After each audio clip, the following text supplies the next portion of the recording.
Hello friends, welcome to our channel. நம்ம இன்றைக்கி மரம் முழுவது தான் பார்க்க போகிறோம். இந்த மரம் வாங்கி பார்த்தீங்கன்னா 3 வருஷம் ஆகுது. இல்லை நான் வாழைத்தண்டு வாழைப்பூ எல்லாம் நான் க்ளீன் பண்ணி வைக்கிறதுனால எவ்வளோ நல்லா கருப்பாக நல்லா வீணாகி போயிடுச்சு பாருங்கள். இது ஒரு 3 ஸ்பூன் அளவு வெந்தி ஊற வச்சுருக்கேன். பேப்பர் பார்த்தீங்கன்னா கீச்சி போட்டு ஊற வச்சுருக்கேன் நான். இது வந்து என்கிட்ட எழுதின பேப்பர் தான் இருந்துச்சு. உங்கள்கிட்ட வெள்ளை பேப்பர் தான், வெள்ளை பேப்பர் ஊற வச்சுக்கலாம். அதாவது வந்து நீங்கள் எழுதின பேப்பர் ஊற வச்சா கரெக்டாக தான் இருக்குங்க.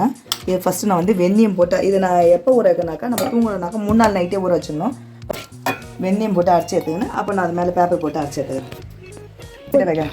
இதோ பாருங்கள், வெந்தயத்தை அரைச்சி எடுத்தாச்சு. இதிலே ஏற்கனவே தண்ணி இருக்குது இல்லையா வெந்தயத்துலேயே, அதனாலே வந்து பேப்பரை வந்து புழிஞ்சி போட்டு அரைச்சி எடுத்துக்கணும். மிக்ஸியில் போட்டு அரைக்கக்குள்ளே திப்பி இல்லாமல் அரைச்சி எடுத்துக்கணும்.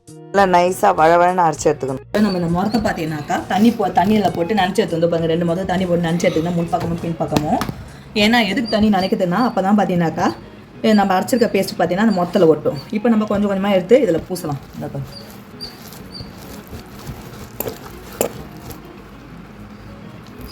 நம்ம இந்த மாதிரி அந்த மரத்தோட பின்பக்கமும் நல்லா வந்து எல்லா இடமும் அந்த வரும்பு, அந்த கார்னர், அந்த மூளை முடுக்கு, அந்த எல்லா இடத்துலையும் படுற மாதிரி நல்லா பூசி நல்லா வந்து தடவி காய வச்சிடணும்.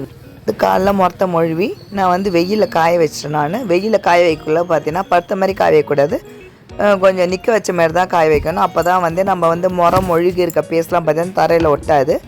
நான் வந்து மதியானத்துக்கு மேலே ஓரளவு காஞ்சிருக்கு இல்லையா மரம், அது பிற்பாடு எடுத்து நான் மீதி அரைச்ச பேஸ்ட்லாம் ஒன்று கொஞ்சம் இருந்துச்சு. அதை நான் வந்து திருப்பி எடுத்து முறத்தை ஃபுல்லாக மொழுகி நல்லா காய வச்சு நல்லா ஸ்ட்ராங்காக நல்லாவே இருந்துச்சு. இதோ பாருங்கள், முறத்தை பாருங்கள், நல்லா தெரியும், நல்லா ஸ்ட்ராங்காகவே நல்லா இருக்குது. நல்லா வளவளன்னும் இருக்காது. நம்ம கடையில் கொடுத்து முழுனா கூட இந்த மாதிரி இருக்காது போல், நல்லாயிருக்கும். நம்மளுக்கு வந்து பார்த்தீங்கன்னாக்க மிஞ்சி 1.5 நாளே நல்லா சூப்பராக காஞ்சிரும். நீங்கள் காய வைக்கக்குள்ள ஃபஸ்ட்டு நீங்கள் இமுத்தி வச்சு காய வைங்க. நல்லா காய்ஞ்ச பிறகு பார்த்தீங்கன்னா நீங்கள் வந்து ஒரு கழிச்சு காய வைங்க.